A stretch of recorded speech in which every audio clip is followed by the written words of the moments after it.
What are we doing, Jared? What we're going to try to do is replace this headlight with this steady light. This is actually which is a bit more organised, an ST3301 Pro. And it just apparently happens to fit directly on this bracket just by sheer fluke. So first what we're going to do is basically check that this is 12 volt. We'll also put a switch in so we can turn the headlight on and off. This is an IP68 weatherproof switch, about 20 bucks.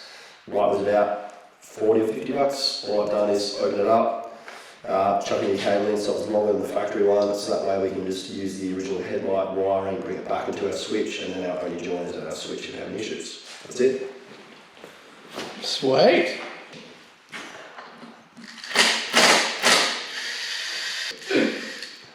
Also, unplug your battery.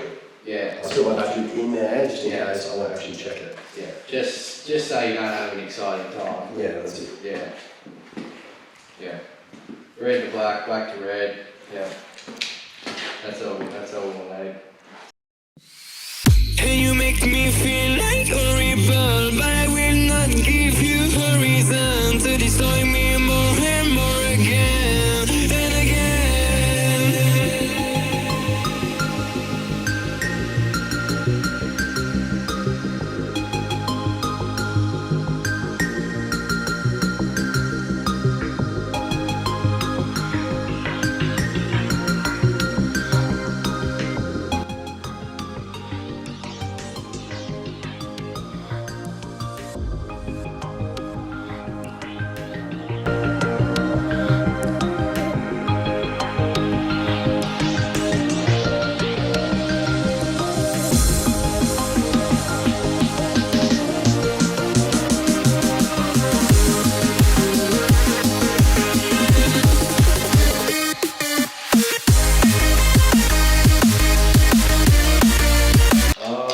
That has actually worked out really well. For a fluke, that has worked out really well. And did you say, Jared, this light is drawing the same amount of power as the stock one? It's very close. It's very close. It's about 0.5 of an amp more. Yeah, right. That's sick.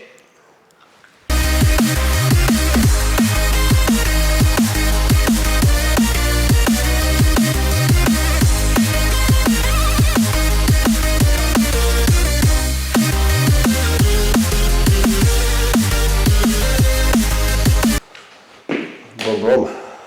Brum brum. So factory light cable looks like it's obviously the correct length that we need. Yeah, I suppose we'll just wire it up and away we go. So that is the stock cable that's then going to go into our switch. Where the other cable in Jared's hand, is the light cable, and they give you a kilometre of cable, so we're all good. I mean, you can always extend the stock cable if you need to, but that would be creating a failure point, wouldn't it, Jared? It would be. It would be. We don't like those failure points. But in theory, yes. Twist it, solder it, heat shrink it, you should be okay.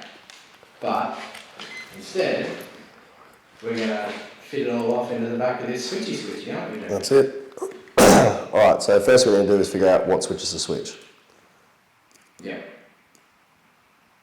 Which one is getting turned on and off? So right now we have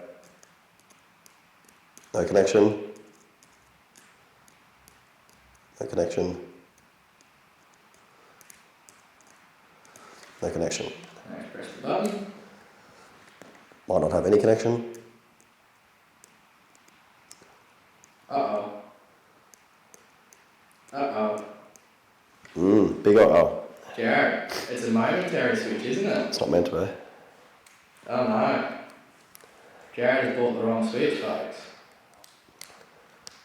Imagine what it is, I'll be fucking so pissed.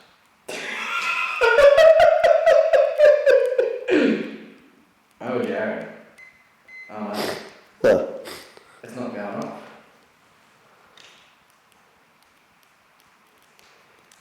No continuity.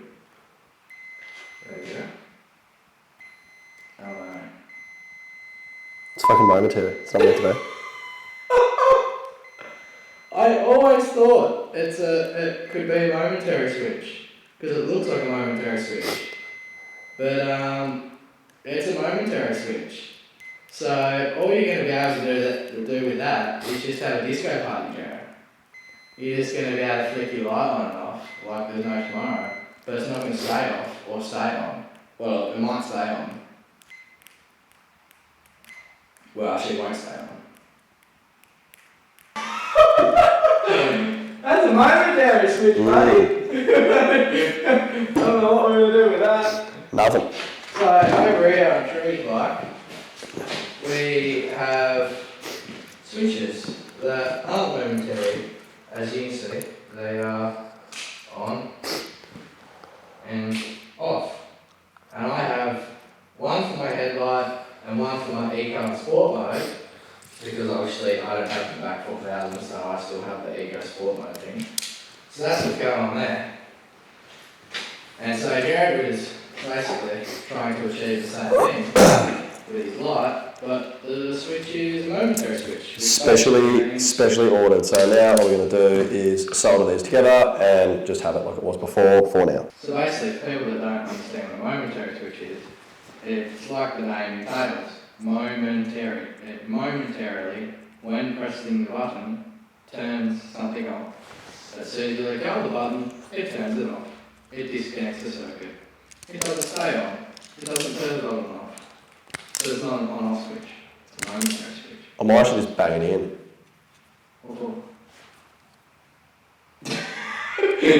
Why would you do that? Well, because then I can just replace the switch later. No, but what happens if the switch you get is a different hole size? They're all that size. There was other ones I was looking at that were that size.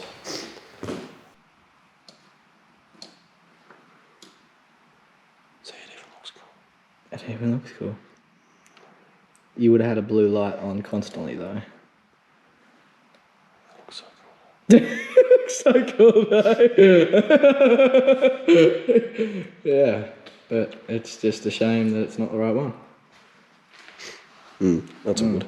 I reckon I'll still bang it in for now. And then I'll just have it, then at least my headlight's off. Yeah, at least it's off. And then I'll just get another one the same sort of this. Imagine how good it's going to be when we're like right in the night and I've got to like hold one hand on this thing so I can actually...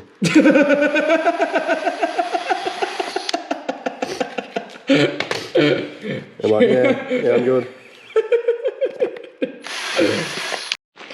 Rightio, I'm going to test this light, Jared. So we got my Suron and Jared's Suron. Alright, let's see yours. That's the new one. Yeah, not bad, not bad.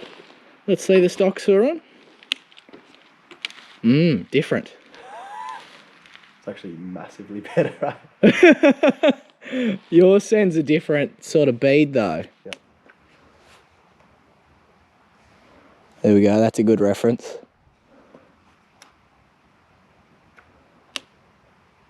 It's better, isn't it? Yep. Rightio, so the light is all done. Check her out.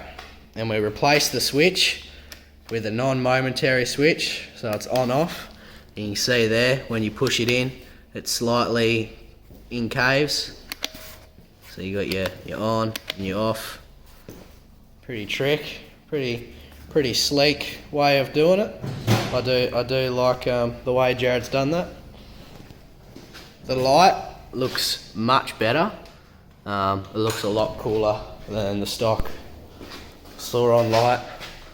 I don't think it looks all that flash, the stock Suron light. This is what I did for my switches, which I showed before.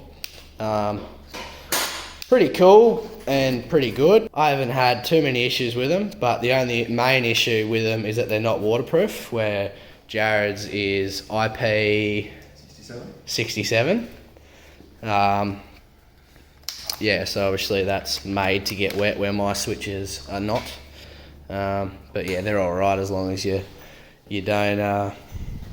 as long as you sort of just flick them back and forth and it just sort of cleans the contacts and they work again, sort of thing. So it's not the best way of doing it, this.